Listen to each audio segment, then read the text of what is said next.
Assalamualaikum warahmatullahi wabarakatuh. Shalom. Salam sehat dan stay happiness juga buat teman-teman yang ada sobat literasi yang ada di rumah. Apa kabar teman-teman semua?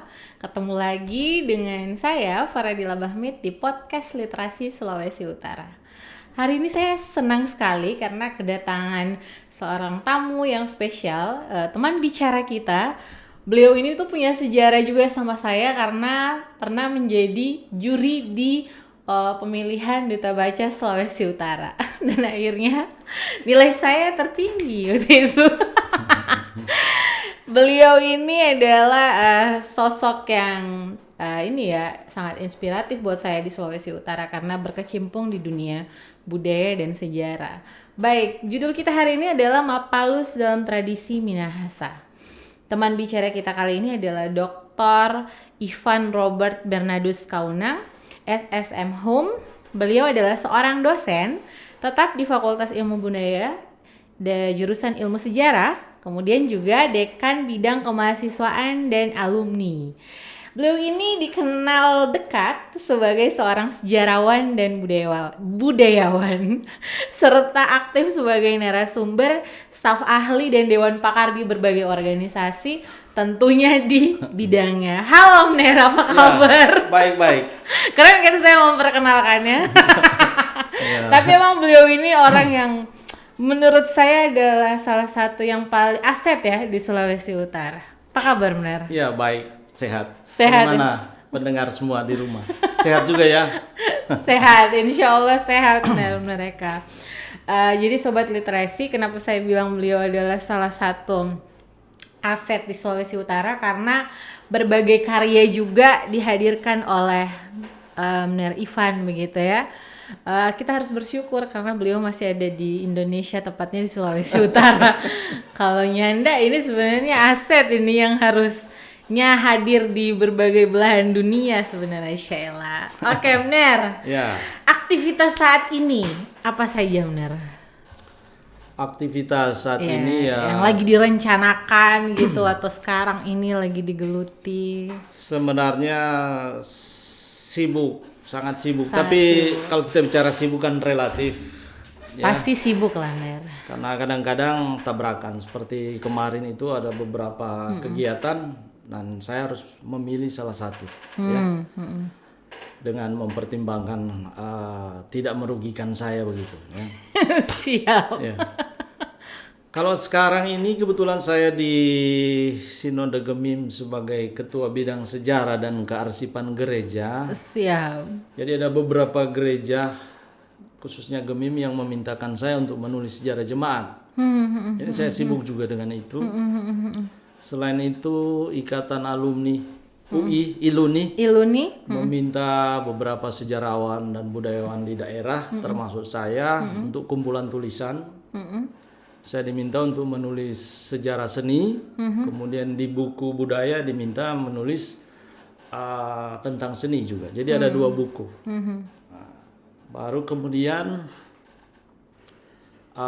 Paguyuban Marga Tionghoa se-Indonesia melalui salah satu profesor yang ada di Universitas Padjadjaran Bandung menghubungi saya untuk bisa menulis tentang sejarah masuknya orang Cina atau Tionghoa di Gorontalo dan di Sulawesi Utara. Okay. Nah, selain kegiatan-kegiatan kemahasiswaan karena tadi kebetulan saya sejak September tahun lalu jadi wakil dekan bidang kemahasiswaan dan alumni. Ada banyak kegiatan kemahasiswaan yang harus dipersiapkan dalam rangka Peksiminas, Pekan Seni Mahasiswa. Baik tingkat lokal maupun nasional. Jadi kira-kira begitu. Selain mengajar lagi ada beberapa universitas toh. Oh, tidak hanya di Unstrat aja ya, Mbak sekarang ya? Kalau dulu ya, sampai tahun 2020 mengajar di Pasca Sarjana UKIT. Oke. Mengajar filsafat lokal dan teologi, mengajar kajian budaya dan teologi. Oke. Jadi Mner Ivan sobat literasi sangat sibuk sekali ya, tapi juga alhamdulillahnya masih bisa berkesempatan untuk hadir di podcast Literasi Sulawesi Utara. Terima kasih banyak Mner atas waktu dan kesempatannya. Oke Mner, hari ini kan kita judulnya itu adalah Mapalus dalam tradisi Minahasa. Ya. Nah, bagaimana kemudian Ner melihat tradisi Mapalus ini yang ada di Minahasa, apakah sudah ada tidak sih pergeseran nilai yang terjadi karena adanya budaya global saat ini, benar? Ya, pertanyaan ini sebenarnya sudah sedikit terjawab ya. Sudah adakah pergeseran nilai? Kan? Iya. Berarti sudah menjawab, sudah Sudah ada ada. pergeseran nilai. Tapi karena yang dalam ruangan ini juga maupun yang di rumah, mungkin ada yang belum tahu apa itu Mapalus, jadi kita harus mulai dari pengertian dulu ya. Betul. Jadi Mapalus itu di Minahasa disebut Mapalus. Tapi kalau di Sanger, misalnya di Sangihe itu ditulis Mapaluse. Mapaluse. Sama sih. Kalau di Bola Mongondo, Pogogutat. Pogogutat. Ya. Oke. Itu sistem kerjasama gotong royong yang luas. Jadi tidak sekedar gotong royong. Jadi di dalam Mapalus itu, ini Mapalus, di dalam Mapalus itu ada gotong royong. Jadi sebenarnya beda ya, gotong royong dan Mapalus. Mapalus itu dari segi kata ma dan palus. Kalau kita ini ingat ada maengket, ya. Ma itu sebuah aktivitas, suatu kegiatan. Menyatakan ya. sebuah aktivitas. Ya. Palus itu istilah Melayu Manado ada baku saling akang, ada bantu akang. Ya, bantu dalam bentuk tenaga. Jadi kita harus lihat bahwa Mapalus ini sebuah kebudayaan yang lahir dari tradisi pertanian. Ya. Kalau dulu orang Mapalus itu semacam raja di desa atau di Wanua. Komunitas Mapalus ya. Dan orang-orang atau anak-anak muda yang tidak ikut Mapalus itu tersingkir dalam pergaulan. Ya, karena dia Mapalus itu sebagai sebuah peranata lah, lembaga kebudayaan begitu di desa. Mapalus itu singkatnya ya, kalau tradisi pertanian pada waktu membuka kebun baru atau mencangkul sudah dibagi misalnya 10 orang ya, 10 bagian. Nah, waktu pekerjaan Mapalus dimulai ini, orang yang lemah itu yang kita harus palus yang lemah, bantu. Supaya selesai sama-sama ini pekerjaan. Kita kan sudah punya bidang kerja sendiri tuh, 10 area lah. Setiap orang 2 meter kali 10 misalnya. Ya. Waktu kita cangkul, membersihkan ladang, teman di samping kiri kanan kita lemah, kita palus. Kita bantu. Supaya selesai sama-sama pekerjaannya. Jangan sampai kita sudah selesai, teman yang satu masih mencangkul. Nah, substansi dari Mapalus adalah bekerja bersama-sama, orangnya harus hadir, selesai bersama-sama, dan sejahtera bersama-sama. Jadi dia tidak hanya sekedar gotong royong. Kalau gotong royong kita bisa mengirim orang kita. Dalam Mapalus tidak boleh. Harus orangnya hadir. Kalau gotong royong kita hanya bisa memberi uang seperti arisan-arisan sekarang. Kita beri uang, kita tidak hadir. Yang penting sudah gitu ya. Itu sudah dinamakan tekanan di Mapalus, orangnya harus hadir. Seperti kerja bakti di desa-desa kelurahan ya. Karena kita pejabat, orang mampu punya uang, kita utus pembantu saja, ganti saya. Nggak boleh. Orangnya harus hadir. Kita bekerja bersama-sama, selesai bersama-sama, bahagia bersama, sejahtera bersama. Gitu ya. Nah, kalau dalam tradisi di desa-desa Minahasa sama Lampau, pagi-pagi subuh sudah bunyi tambur untuk membangunkan orang-orang yang akan Mapalus. Subuh ya, jam 4 subuh kira-kira, baru bersama-sama menuju kebun atau tempat ladang yang akan kita kerja bersama. Dengan diiringi tambur. Jadi memang orang-orang muda di masa itu atau orang-orang tua yang kuat mau untuk ikut Mapalus, tadi saya bilang kalau tidak ikut dia tersingkir dalam pergaulan. Ya, baru sorenya waktu pulang dijemput oleh seluruh masyarakat lagi karena ada bunyi tambur kan. Nah, dan memang dulu kalau Mapalus ada aturan-aturan yang ketat. Yang lambat mencangkul ada istilah kalau di Mindcat kapel ada pimpinannya yang pakai cambuk itu untuk suruh cepat seperti mohon maaf ya agak kasar kalau seperti sapi untuk mencambuk supaya cepat, jangan makan tulang dalam Mapalus. Ya. Ada istilah dulu dalam pertanian tradisi di Minasa, biar kalah nasi jangan kalah aksi, gitu ya. Yang di zaman sekarang orang-orang milenial, ya, orang-orang muda era milenial sekarang berpikir, bahkan sejak lama orang luar pun berpikir seperti itu, bahwa apa namanya, biar tidak ada uang, tapi penampilan harus kece kan begitu, harus mantap, parlente lah begitu. Tidak demikian kalau di zaman lampau sebenarnya. Kalau belum ada padi, biar kalah nasi. Kalau belum ada nasi, jangan kalah aksi, harus bekerja. Jadi kalau zaman lampau, orang-orang muda itu kalau belum ada nasi, harus bekerja. Biar kalah nasi, jangan kalah aksi. Gitu ya. Sekarang berubah. Yang penting penampilan, biar tidak ada uang. Ya.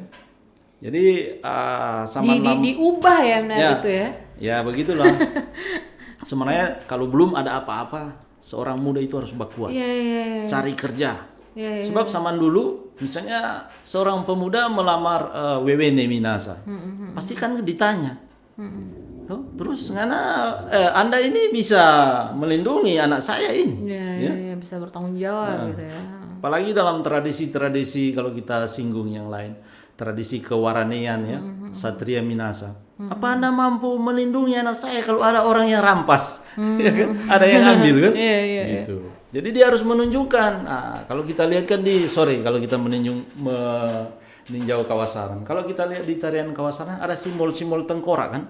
Itu mau menunjukkan bahwa dia kesatria, mampu melawan musuh. Berarti orang tuanya, oke, Anda bisa melindungi anak saya. Anda hebat. Ya. Nah, kalau dulu kita kembali ke Mapalus, jadi kalau belum ada apa-apa dulu, mesti kuat, ya, berusaha supaya bisa menghasilkan padi, gitu. Kalau sekarang sudah berubah orang memaknai perspektifnya, gitu ya. Jadi Mapalus sekali lagi kerjasama gotong royong, orangnya harus hadir, ya. Bekerja bersama-sama, selesai bersama-sama, sejahtera bersama-sama. Sebab dulu kalau pertanian padi, bayangkan yang lain sudah selesai, yang lain belum, berarti kita tunggu. Nah, enggak boleh. Dia harus Palus bantu supaya finish. Itu sebenarnya filosofi hidup kita harus kita kembangkan di Sulawesi Utara ini. Artinya kalau kita sudah jadi orang, sito timautu mauto, kita bantu yang lain yang belum jadi orang. Jadi orang maksudnya sudah punya kerja atau sesuatu bisa menunjang masa depannya. Tapi sekarang kan tidak lagi toh. Semakin seseorang itu tinggi, semakin seseorang itu hebat, justru menginjak-injak yang lain yang ya gitu. Ya gitu kira-kira ya. Tapi ya kita harus kembali lah filosofi atau nilai-nilai budaya yang sebenarnya tinggi, yang bisa memberikan semangat, motivasi kepada generasi muda untuk berusaha. Apalagi di era kini. Ya. Era kini yang 4.0 atau 5.0, 4.0 atau 5.0, yang dibutuhkan adalah kreativitas dan inovatif. Betul. Perkembangan zaman ini yang serba berubah, ya.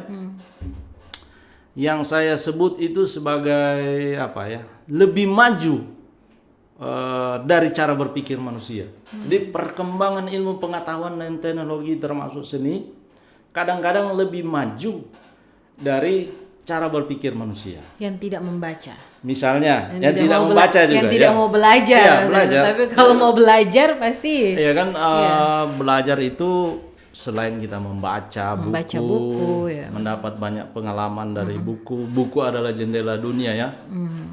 Kita juga bergaul seperti ini. Ya, diskusi gitu ya. Diskusi ada pemahaman literasi yang lebih jauh. Tadi saya bilang kadang-kadang perkembangan ilmu pengetahuan saya ini lebih maju dari cara berpikir manusia. Misalnya saya dan Fadila ini sudah memutuskan sesuatu, setelah kita keluar dari ruangan ini ternyata orang lain sudah bikin. Itu maksudnya. Jadi di zaman sekarang perlu kreativitas, inovatif, cepat kerja, lebih cepat, lebih bagus, tapi baik. Bukan asal-asal gitu ya. Sebab bisa saja ada orang lain yang sudah mengerjakan hal yang sama. Gitu.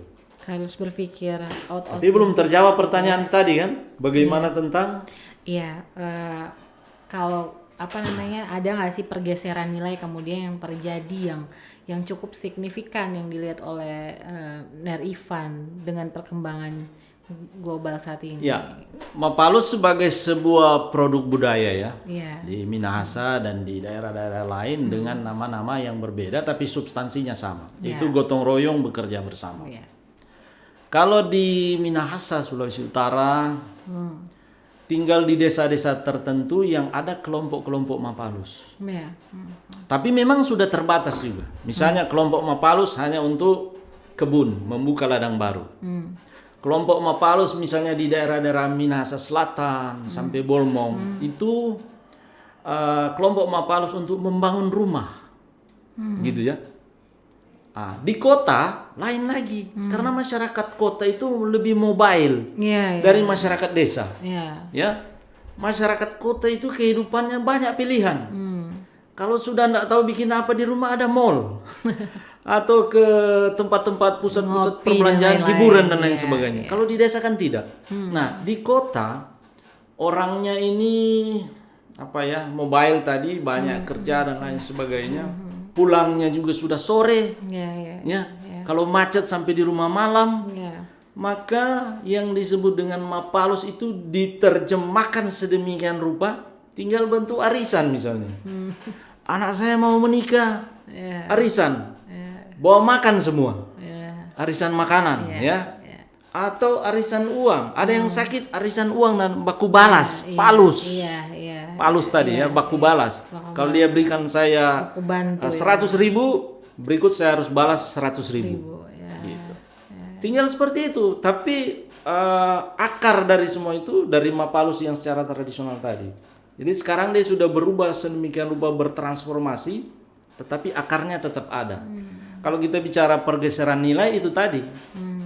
Kalau arisannya dalam bentuk uang, lalu hanya kirim lewat gadget begini, saya sudah transfer ya, itu cuma gotong royong, bukan Mapalus lagi, ya. Walaupun unsur-unsur tradisi memang ada, tapi berubah tuh. Betul. Baru kalau kita bekerja sama dengan orang lain dalam prinsip Mapalus di kota, lalu kita berpikir untuk mendapat imbalan lebih dari yang lain, itu bukan Mapalus. Iya. Gitu? Bekerja sama-sama untuk kesejahteraan bersama, sama rasa gitu loh. Iya.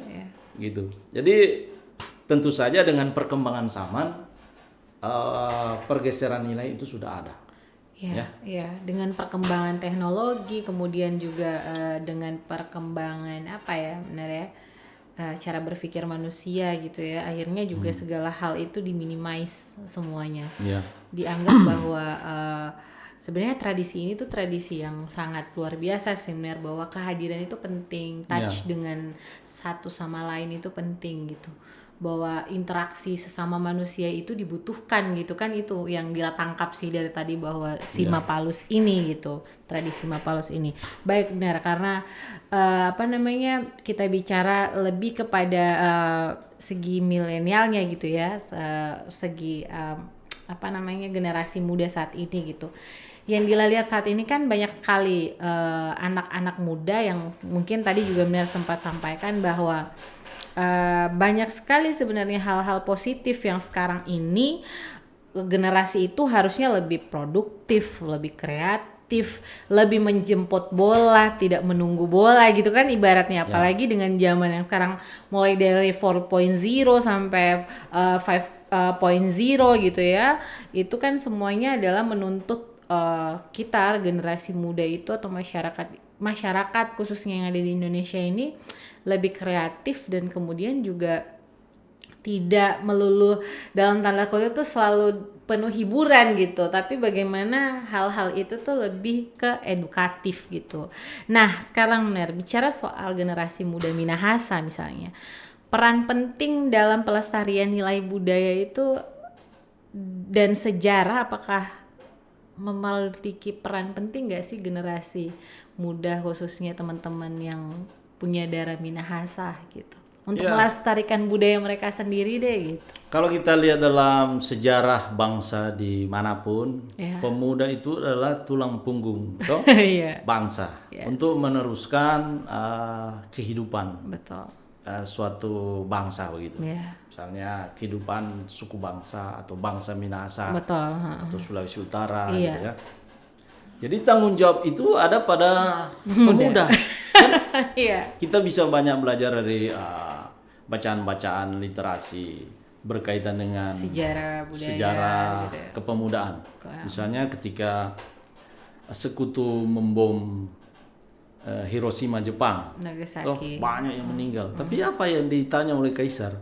Masih ada guru di sini yang orang muda dan lain sebagainya kan? Yang diselamatkan lebih dulu untuk membangun bangsa itu Nah, jadi pemuda memang juga kalau kita lihat pemuda itu ada umur-umur remaja yang masih labil, umur-umur pemuda yang dewasa. Ada yang sudah dewasa, ada yang masih ingin stagnan tetap di situ ya. Memang menyesal itu kemudian. Jadi kalau duluan itu namanya apa? Antri. Jadi harus diisi lah dengan berbagai berbagai pengalaman dalam kehidupan. Untuk sebagai bekal ketika sudah seperti kita inilah begitu ya. Kita juga berbicara ini karena ada modal-modal pengalaman yang banyak. Seperti kita, seperti Mener, bukan kita. Dia masih miskin pengalaman, Mener masih butuh terus belajar. Kebetulan saja. Karena kebetulan saja saya bilang kebetulan, bisa juga kebenaran artinya. Kalau kita lihat di Sulawesi Utara khususnya, jangan di daerah lain, Sulawesi Selatan saja, ilmu seperti sejarah dan kebudayaan itu kurang sekali diminati di daerah kita. Jurusan ilmu sejarah misalnya, Fakultas Ilmu Budaya, mahasiswanya sedikit sekali.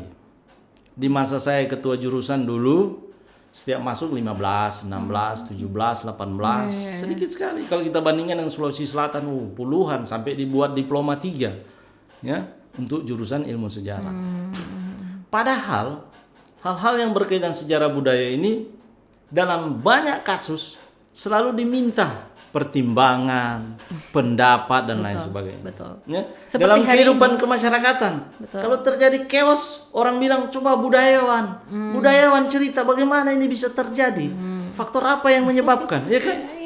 Tapi banyak orang sebenarnya juga pemerintah harus banyak melihat ini, ya. Sebab kalau kita bicara sejarah dan kebudayaan berkaitan dengan peradaban dan identitas. Generasi milenial ini dalam konsep mereka seperti Fukuyama bilang sudah putus dengan masa lampau. Sudah putus dengan sejarah. Nah, lembaga-lembaga tertentu yang bergerak di bidang sejarah dan budaya selalu perlu menanamkan nilai-nilai budaya lama yang positif sampai sekarang kan? Seperti tadi kita bicara Mapalus, kerjasama itu penting. Terus jangan makan tulang, sejahtera bersama-sama, jangan baruci, gitu. Jangan baruci itu bahasa yang sudah jarang saya temui. Nah itu ya, jadi memang juga kalau saya lihat selain pengaruh globalisasi atau post global, ketika saya belajar tentang teori globalisasi, saya menemukan kata post global. Sesudah kata post global, saya tidak mendapatkan kata-kata lain, akhirnya saya sebut post global.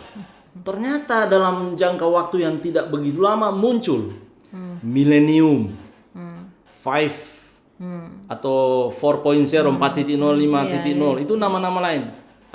generasi digital. Oh, rupanya yang itu, yang Gen Z dan yang lain-lain. generasi Z atau generasi apa ini, yang berkaitan dengan era post lah, post modern. Yang kemudian dalam banyak hal saya sebut kegilaan berpikir kalau saya. Di dalam kreativitas inovatif itu saya sebut kegilaan berpikir. Artinya, mohon maaf ya, kalau Anda dikejar oleh seekor anjing, misalnya, ya, Anda harus cepat kreatif itu, kalau enggak dia, ya. The power of kepepet. Ya, itu harus cepat itu. Tapi cepat, tepat dan jelas. Bukan ya, ada yang cepat dan tepat akhirnya DPO misalnya, kan repot. Ya.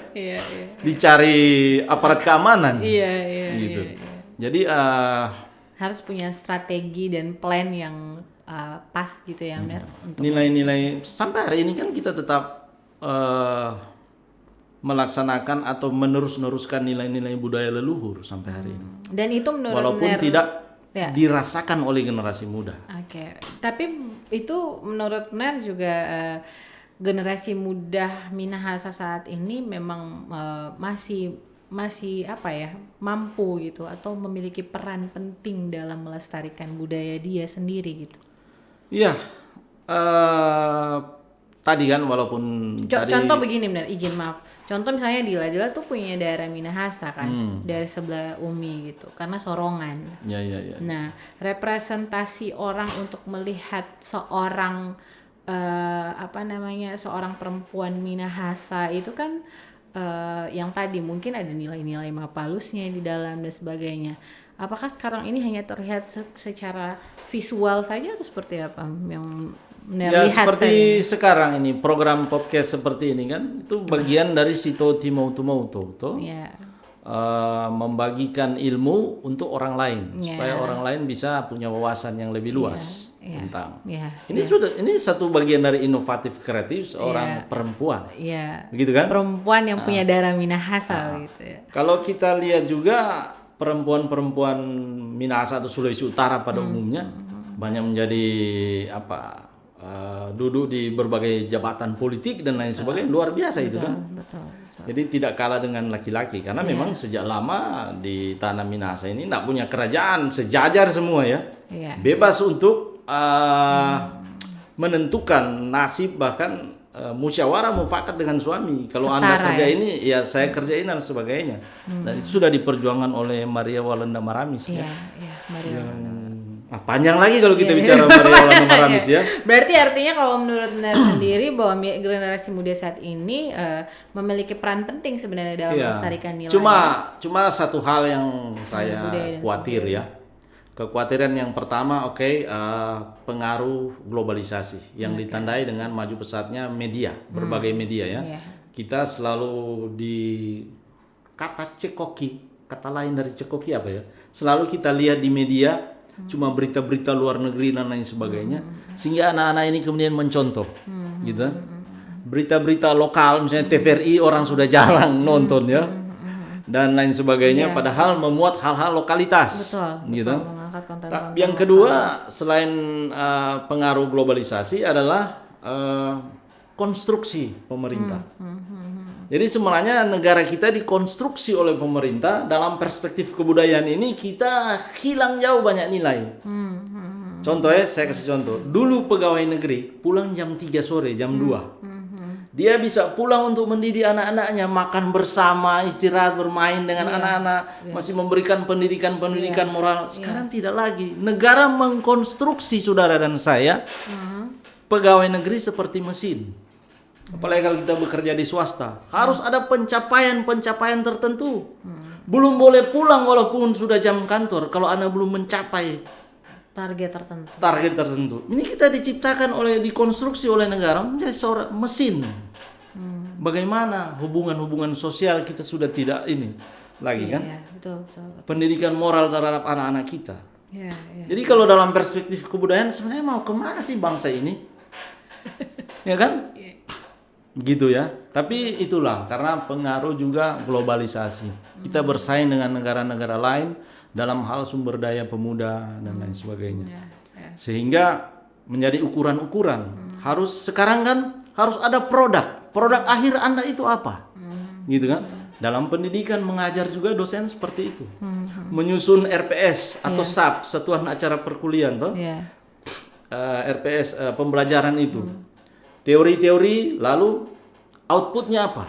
Ya, produk akhirnya apa ini dari mata kuliah ini yang bisa gitu. Saya juga sebenarnya mau mengkritik sedikit tapi tidak enak juga ya. Nadiem bilang untuk apa sekolah? Bekerja saja. Wah, repot juga ini kalau orang tidak sekolah ya. Padahal sepanjang sejarah sejak zaman Samratulangi, sekolah itu sangat penting. Ya. Tapi banyak juga produk-produk di pendidikan di universitas yang kemudian misalnya program magang. 20 SKS, anak itu tidak mengambil mata-mata kuliah yang sebenarnya mata-mata kuliah penting, tapi karena dia magang di satu instansi tertentu, maka suatu saat mungkin dia bisa langsung bekerja. Karena produk akhir selalu dilihat. Mungkin Anda pintar di kampus, tapi tidak dapat kerja setelah lulus. Tapi ini yang menguasai berbagai teknologi, yang menguasai berbagai peluang-peluang, justru yang mendapat pekerjaan. Mungkin itu yang dimaksud oleh pemerintah ya, melalui pendidikan, Menteri Pendidikan. Yang dicari bukan hanya Anda menguasai ilmu, tapi bagaimana kemudian Anda dapat pekerjaan dari ilmu yang gitu. Artinya mungkin kalau bisa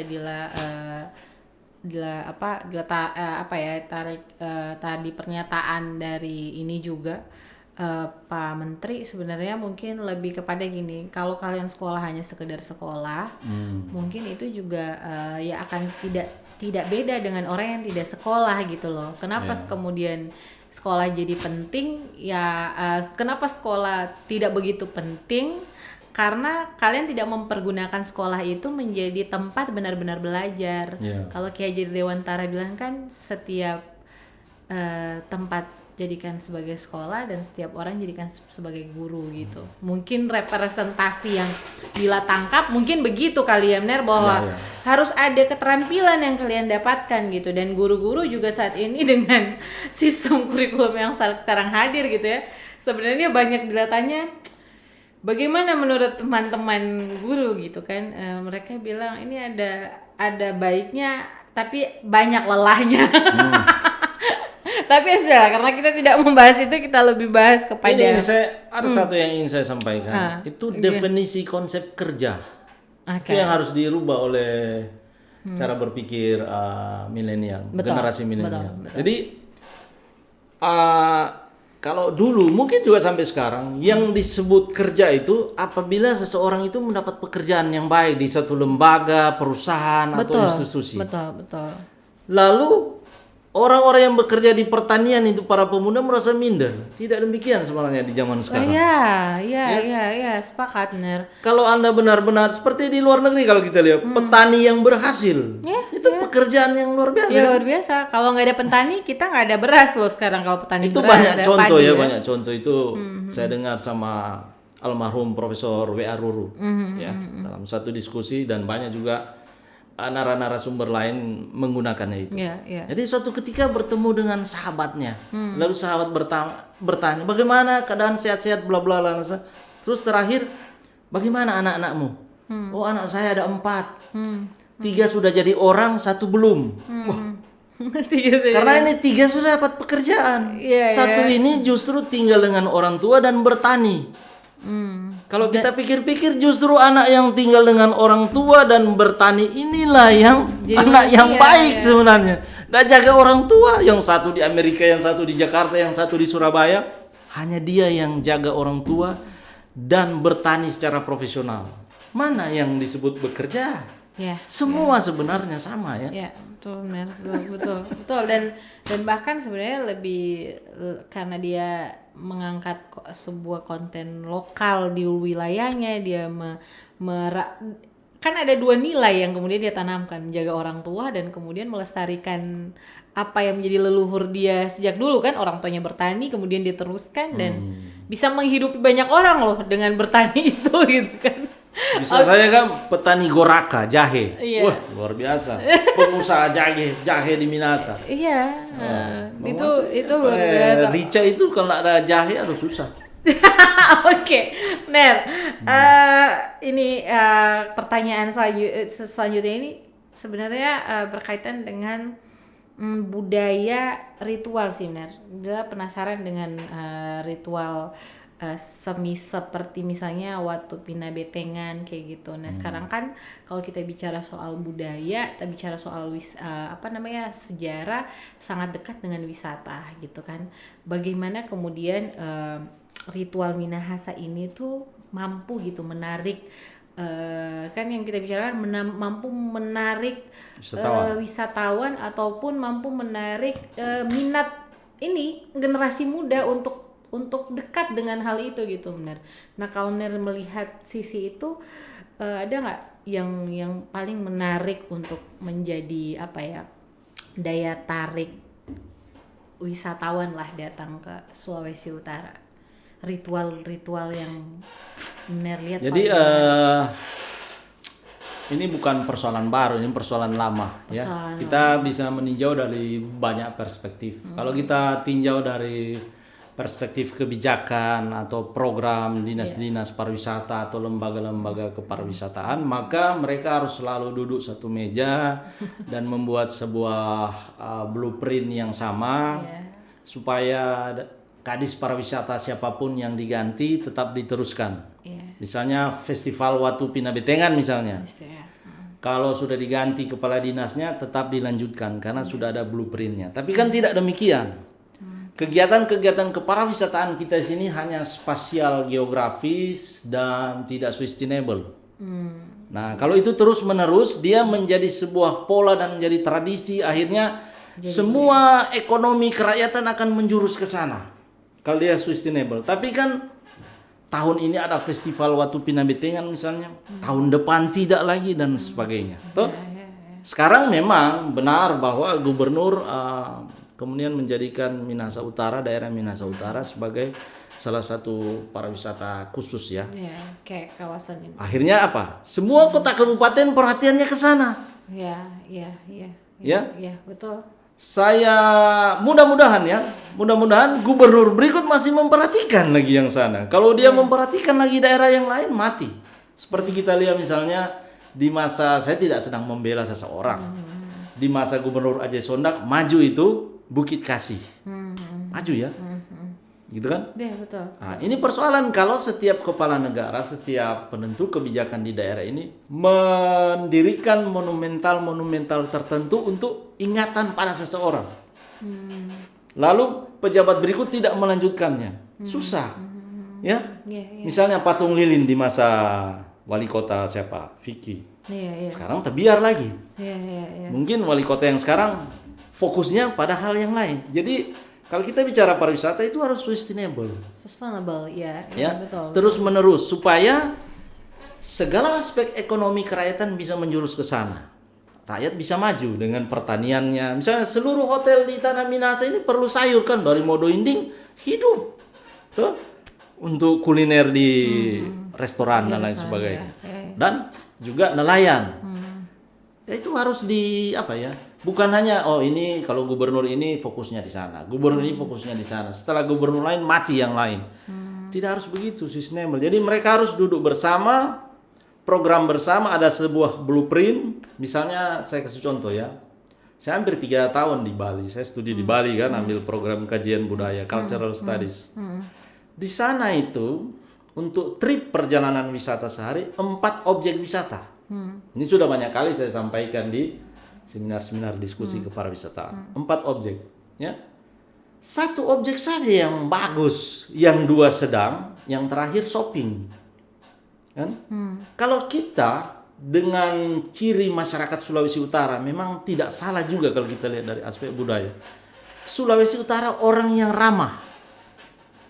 Menerima tamu biarnya tidak ada uang, tapi bagaimana tamu itu bisa betah di rumah. Mungkin dia pi babon, bak utang di warung supaya tamunya bisa makan, bisa lama di rumah.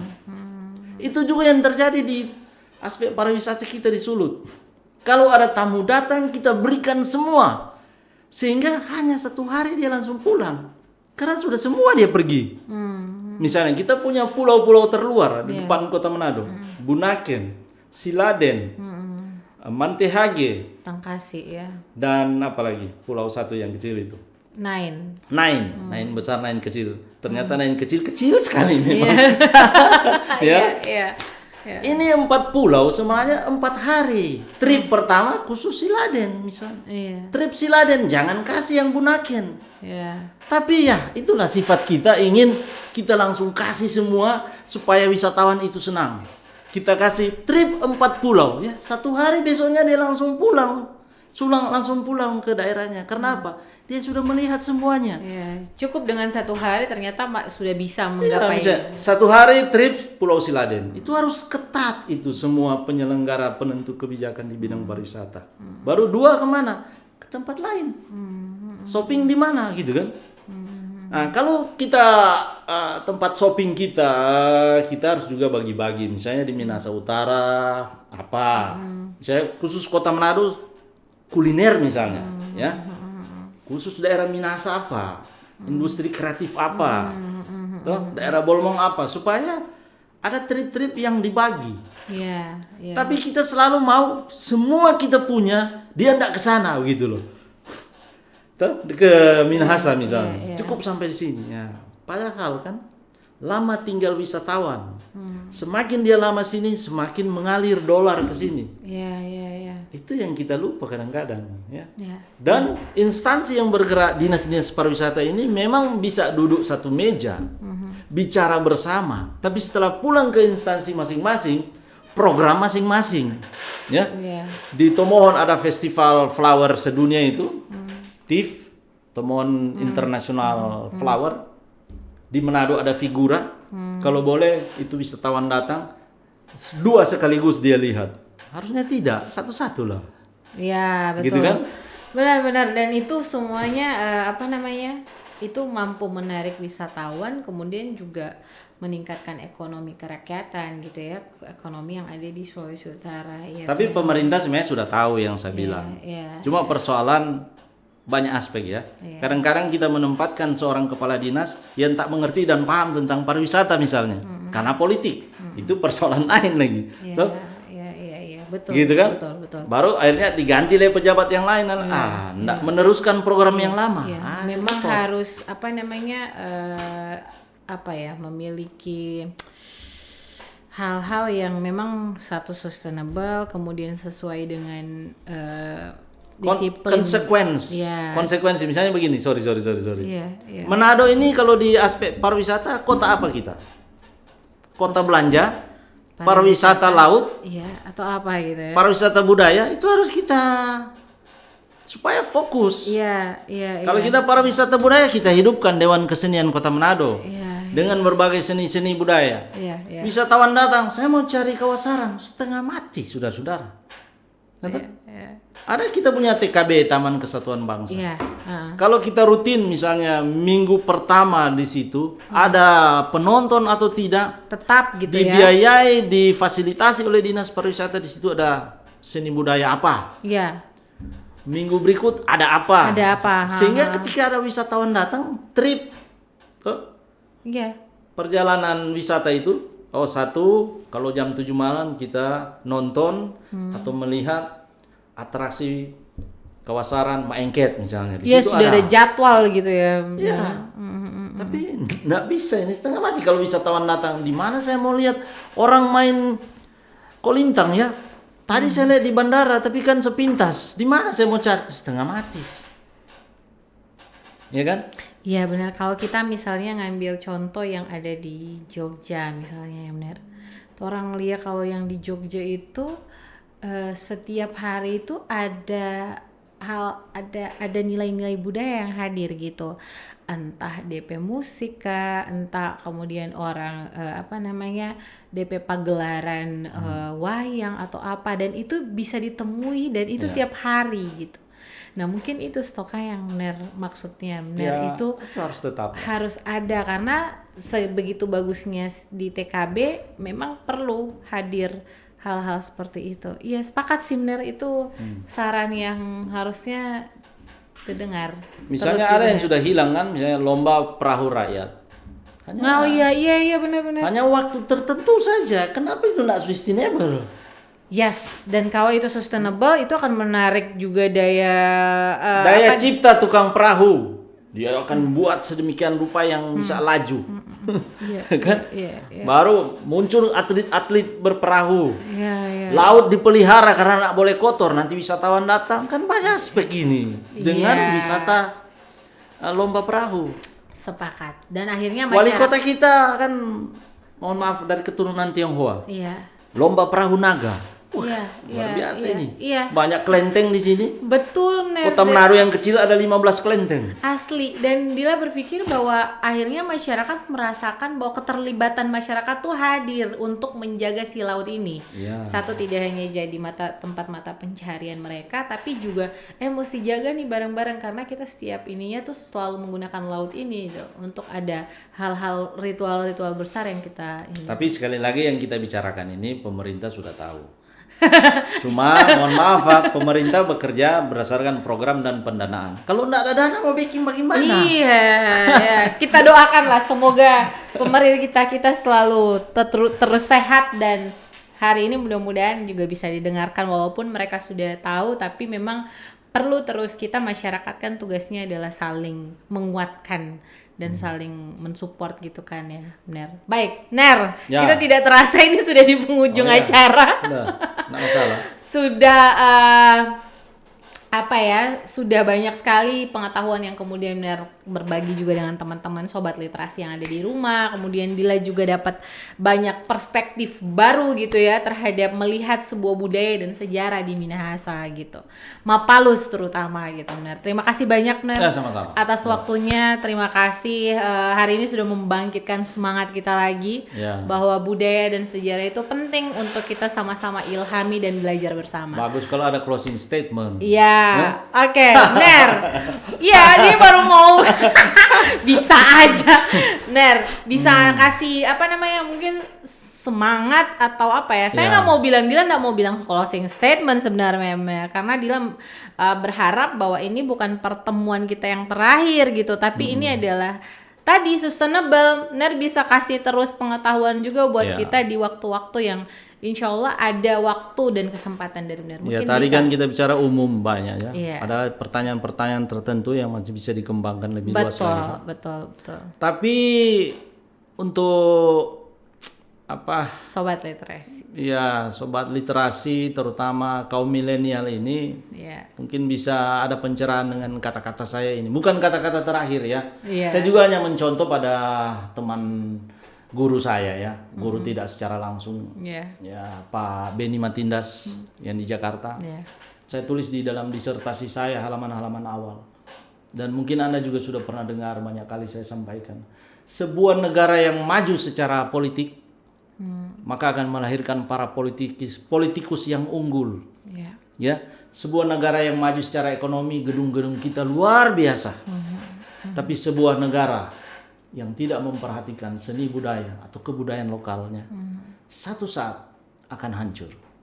Coba dipikir dan direnungkan. Sebuah negara, sebuah suku bangsa, peradaban, sebuah kota tak memperhatikan budayanya, maka satu saat kota itu akan hancur. Yes. Hancurkan saja sejarah dan budayanya, maka selesai sudah negara itu gitu. Kata siapa itu? Lupa. Mulen Kundera atau siapa? Anantatur untuk menghapus sebuah peradaban sebuah negara. Pramudiananta. Iya.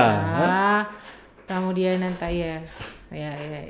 Bahkan sorry bisa panjang Iya, kan? nggak apa-apa. Bahkan Nggak apa-apa, benar. perang di masa kini adalah perang kebudayaan, bukan lagi dengan bedil. Betul. Perpustakaan museum-museum dihanguskan. Generasi berikut bingung. Saya ini suku bangsa apa ya? Sudah ada data. Iya. Hapuskan Betul. peradabannya. Iya, saya lupa deh, benar. Aduh, Ah. siapa ya yang bilang gitu? Pramudia Anantatur. Kalau nggak Pramudia ada lagi satu benar yang Dila ingat. nantilah. Kalau begitu terima kasih banyak benar. Ya, sama-sama. Nanti kita akan ulang lagi dan benar sekali Dila sepakat bahwa kalau mau menghancurkan sebuah negara ya hancurkan saja sejarah dan budayanya, perpustakaannya, maka selesai sudah negara itu. Karena tidak akan tadi Dila sepakat bahwa generasi muda jangan sampai melupakan sejarahnya sendiri. Karena kalau tidak kita, siapa lagi gitu. Bahwa pemuda adalah tulang punggung dari sebuah negara. Baik, teman-teman Sobat Literasi, terima kasih banyak. Sekali lagi terima kasih banyak. Ya, sama-sama. Terima Pak kasih. Dokter Ya. Ivan Ya. Kaunang, terima kasih atas kesediaannya membagi pengetahuan dengan teman-teman Sobat Literasi yang ada di rumah. Sampai ketemu lagi Sobat Literasi. Dan jangan lupa stay health and stay happiness. Sampai jumpa kembali. Salam literasi.